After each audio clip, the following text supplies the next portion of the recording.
Mais um grande dia, meus amigos. Ontem o povo brasileiro mostrou que não vai ficar calado e inerte frente a toda a perseguição, censura e a ditadura em curso por aqui. E o mundo, que já estava de olho, percebeu qual é a real diferença entre esquerda e direita aqui no Brasil. Enquanto uns anseiam e lutam por liberdade e democracia, outros anseiam e lutam pela manutenção da ditadura em curso. E não adianta querer brigar com os números, querer brigar com a realidade, mascarar a realidade, como, por exemplo, a USP faz todo ano. Não adianta, porque eles fizeram um favor, muito obrigado, pessoal da esquerda, de marcar a manifestação para o mesmo dia e horário que a direita. E aí, não tem como dizer que tinha mais pessoas na manifestação da esquerda do que na direita. Não tem como brigar com a realidade. Olha isso aqui, ó.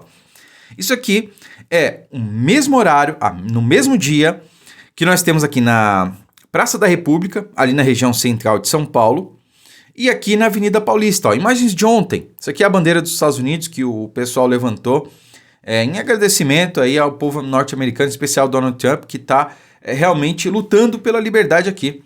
Né? Você não conseguia ver o final de tanta gente. É claro que, novamente, não chega perto do 7 de setembro de 2022, por exemplo, ou 2023, né? Aliás, 2022, né? 2021, 2022 foram os maiores, mas tinha muita gente. Enquanto aqui, na Praça da República, mas não tinha um décimo do que tinha na Paulista. Mas a USP contabilizou mais ou menos 9 mil pessoas na manifestação do Boulos, lá no Largo da República, na Praça da República, e mais ou menos 40 mil pessoas lá na Paulista. Cara, 40 mil pessoas, tá de sacanagem, né? Tinha muito mais, uma infinidade de pessoas, muito mais do que isso, tá? Mas a questão é, nem eles conseguem mentir a ponto de dizer que tinha mais na esquerda do que na direita. No mínimo, se a gente considerar aí factível e crível essa contagem da USP, a gente está falando de 4 vezes mais pessoas na manifestação da direita do que da esquerda, né? Matéria do Times, inclusive, tá? Essa aqui é a matéria de destaque do Times, ó. Uma manifestação, se eu não me engano, em BH, né? Pegaram ali a manifestação em BH, teve por todo o Brasil, e eles colocaram o título da matéria da seguinte forma, olha aqui, ó. Deixa eu colocar para vocês. Ó, protesto de 7 de setembro ganha destaque no New York Times. Apoiadores de Bolsonaro superam significativamente o número de manifestantes da esquerda. E qual que é o ponto dessa matéria aqui que eu trago para vocês? Na verdade, é algo que está sendo criado. Não criado, mas que está ficando evidente, tá? Algo parecido com o que aconteceu da fantasia do golpe. Veja, a história do golpe, ela não nasceu do nada, né? Eles começaram a partir de um ponto, a partir do 8 de janeiro, e foram trabalhando, foram alimentando essa narrativa fantasiosa, foram colocando ali elementos que realmente não existiam para corroborar com essa narrativa deles. O que acontece é que agora está se, não criando o movimento, mas está se mostrando esse movimento de que a esquerda, a minoria, venceu a maioria em 2022. Algo que ninguém consegue entender. Peraí, 60 milhões de votos? Cadê esses 60 milhões de votos? Por que as manifestações da direita são muito, mas muito superiores às da esquerda? Porque se o país tivesse polarizado, essa é a pergunta que o pessoal se faz lá fora, tá, pessoal? Se o país realmente tivesse polarizado, no mínimo as manifestações seriam equivalentes. No mínimo teria pelo menos ali uma quantidade aproximada de pessoas em cada manifestação. Porque aqui a gente sabe, o país não está polarizado, não está dividido, porque um país polarizado, você tem ali mais ou menos a metade de cada lado. Isso num país dividido, polarizado. Esse é o significado de divisão, né? Você coloca ali metade para cada lado, mais ou menos, um pouquinho mais aqui, um pouquinho mais ali, acabou. Essa é a divisão. Agora, como é que um país polarizado coloca 10 mil pessoas numa manifestação de um lado e 50 mil pessoas do outro? Tá, eu não estou falando de números absolutos, eu não concordo com esses números, eu acho que esses números são fantasiosos, mas tomando por base isso, a gente tem aí uma manifestação que é 10% da outra, ou 20% da outra, 5 vezes maior. Então, cadê a polarização? E essa é a ideia que está sendo criada e massificada lá fora, que a minoria venceu a maioria em 2022. Que sentido isso faz? Nenhum sentido. Assim como não faz nenhum sentido um cidadão que estava na cadeia até pouco tempo atrás e agora está na presidência da República. Eu tenho certeza que todo mundo se faz essa pergunta lá fora. Aliás, tem vários influenciadores aí que fazem conteúdo na gringa que trazem esse tipo de notícia, que trazem esse tipo de vídeo, né? Perguntando para as pessoas, você sabe quem é o Lula, né? As pessoas respondem da seguinte forma, Lula não é aquele cara que estava na cadeia e agora é presidente do Brasil? Então, isso é uma grande incógnita, principalmente para quem vive num país democrático. O pessoal não entende, mas peraí, o cara passou 2 anos na cadeia quase e está na presidência. Como isso é possível? Entende? E ele não foi declarado inocente.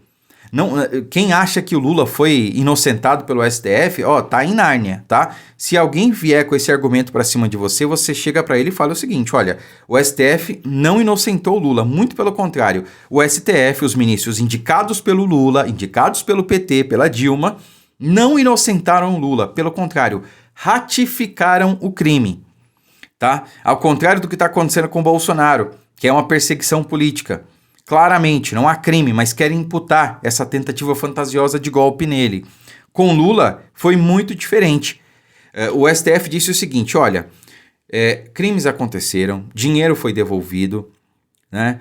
Mas os crimes dele não poderiam ter sido julgados em Curitiba, e sim em Brasília, porque os crimes são de âmbito federal. Então, o foro adequado era Brasília.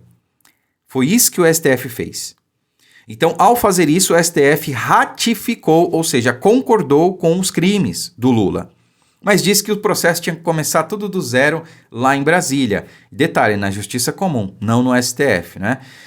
Ex-presidentes passaram a responder no STF depois que Bolsonaro deixou a presidência. Aí o próprio STF criou um entendimento para, claro, atingir Bolsonaro e poder processá-lo lá, para que ele não tivesse recurso. Num processo super rápido, e em comparação com o Lula, foram anos e anos aí respondendo na justiça, né? O STF também acabou com a prisão em segunda instância para tirar o Lula da cadeia e, a partir dali, acabar com a Lava Jato e fazer o entendimento da lei do CEP. Esse é o Brasil. Mas agora o mundo está de olho e o mundo está vendo o que está acontecendo no Brasil. O mundo sabe que a maior parte do povo brasileiro não apoia o que está acontecendo aqui. Não apoia o atual presidente. Não apoia a ditadura em curso por aqui. E o mundo vai ratificar e apoiar a decisão de Donald Trump de sancionar politicamente, sim, o Brasil. Porque sabe, agora o mundo está vendo que Donald Trump realmente tem razão. Tem razão em culpar o Brasil, tem razão em sancionar o Brasil. Estou falando isso no cenário internacional, não tem nada a ver com o Brasil, política interna, estou falando de política externa. Porque muita gente critica Donald Trump ainda, ou estava criticando por causa disso, porque ele tem feito aí, segundo a imprensa, ataques ao Brasil. Agora o pessoal está falando, opa, peraí, acho que não é bem ataque que o Donald Trump está fazendo. Há uma grande injustiça acontecendo no Brasil. Então, além do discurso de Donald Trump estar reverberando no mundo todo, agora o mundo está entendendo, está fazendo sentido para eles. Ora, se fosse mentira o que o Trump está falando sobre o Brasil, sobre o Bolsonaro, sobre o Lula, sobre o STF, então o povo não estaria nas ruas apoiando o Bolsonaro. O povo não estaria nas ruas, às centenas de milhares, levantando bandeiras e boneco do Donald Trump, agradecendo. O povo estaria criticando os Estados Unidos, estaria falando fora USA, fora Trump, fora Estados Unidos, mas não, as mensagens são claras, fora Lula, fora Moraes. Como é que fica a situação?